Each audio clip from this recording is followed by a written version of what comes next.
Good morning, zookeepers, and welcome back to Mesa Zoo on Planet Zoo. Today we're going to be making an enclosure for the ibex. I'm going to make this one pretty square because I must admit I do like making square enclosures, and I feel like this one will fit quite nicely being square if I make the fence look slightly rough and out of shape, just a little bit, mainly with the supports. And I was like messing around with it and then realised that when I was placing them like this, they were going at different heights from moving up and down. I was like, oh, that's going to work perfectly. So I just sort of went with it with the straight slats on there as like more extra support, adds a little bit of like kind of style to the fence as well, rather than it just being the conservation planks. And definitely looks a little bit interesting, gives it a bit of ruggedness, and yeah, totally not an accident. But yeah, I was quite happy with this fence in the end. I actually enjoyed the way it looks, like especially with the back supports being sort of here there, even though they're being quite, well, just like you see right now, copied and pasted in a sense. I just flattened the ground, so the ground was sort of like going over the fence nearly, which would have meant the ibex could have probably jumped out, and I know animals on this game really like jumping out of their enclosures, especially when there is that just slight opportunity. I was going to mess around making like a viewing gallery using the conservation buildings, and then I decided I really didn't like the look of it having it like that, so I just decided to make some like log viewing areas like this with the one-sided pane of glass, so the ibex don't get too startled by so many humans just staring at them. And I kept it the same all the way around and sort of modified the fence a bit so it fit in. And we just did the staff gate really nice and simple, used this Australian wood, which I really do like those wooden panels. They look so cool, or plank I should say. And then just did a staff path straight there. Got the ibex in there so it'd make it easier for me to do the plants and things. And I sort of messed around with this climbing rock hoping I could fit somewhere, but as you can see, it was just moving my enclosure about, like my hill, wildly and drastically, which I didn't want because I want to make my own hill with trees and rocks on it. And yeah, as you see right now, I've placed a load of enrichment down, so you know, I can watch them do their thing with it. So I do enjoy watching them use the enrichment. And then I just went to work with doing this rockery. Like, it's a lot of rocks and like trying to get it to look right. And I kind of used the rock brush as more as like a how do I explain it? I can't think of the word right now, but like a format of where I want the rocks to be. There is a name for it, I can't think of it right now, but yeah, I use the rock brush as a bit of a format to where I actually want the rocks in the enclosure, and I kind of want them either side, and they actually climb up and down these rocks, so I didn't really need that rock climbing frame, and it looks really cool watching them like just mount up and down them like so. I use a lot of these pines, which I really liked, so I try not doing like too much in the sense of like trees absolutely everywhere. I kind of kept it sparse because usually that's how I find a lot of these trees, especially like knocking around on some of the walks I've been. They're never actually too close to each other, and it's just more bits and bobs in between, or just like because there's loads of pine needles on the floor, nothing's really growing because it's just like a thick layer of pine needles. And so I just kept it sparse, and then it gave me reason to add actually other plants. Added some dead ones and ones that have been chopped down just for an extra look. On this one, as you can see right now, I'm just trying to place ivy around it because I really like the look of ivy, and I thought that looked kind of cool, that log with a load of ivy.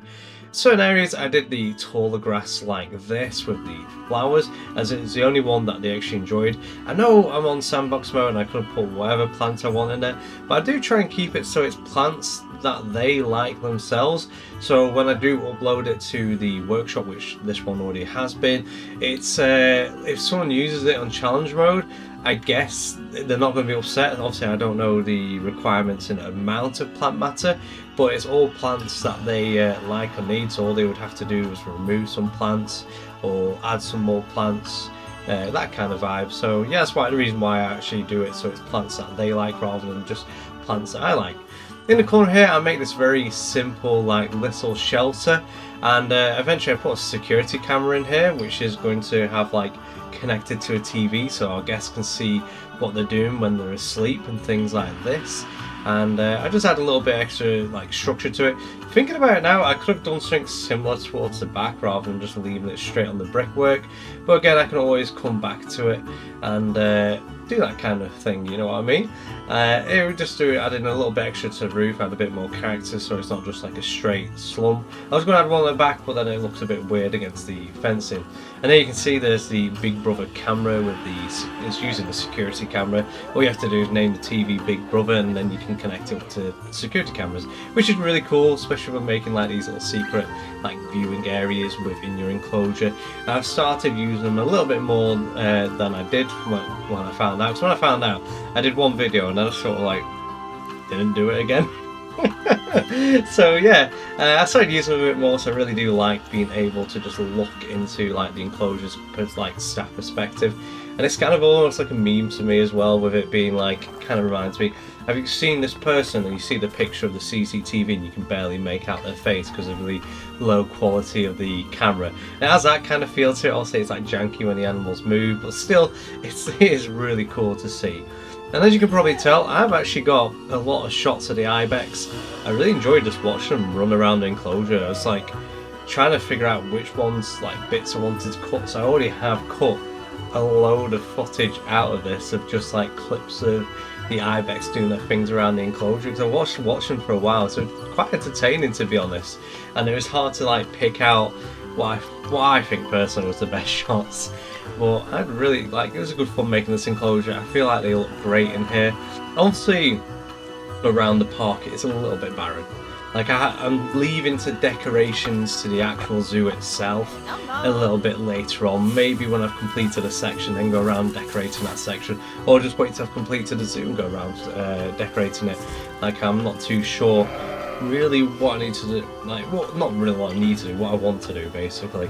And I know as well I need to make a guest area as well. Like I know they're complaining about food. I mean, it's not massively necessary with it being kind of a sandbox mode, but I feel like I need to just add like an extra area. In this case, would you like me to make a video of me making these sort of like customer areas? Because I know that it'd take me a while to do it anyways, because I've never been, I feel like I'm not good at building customer buildings.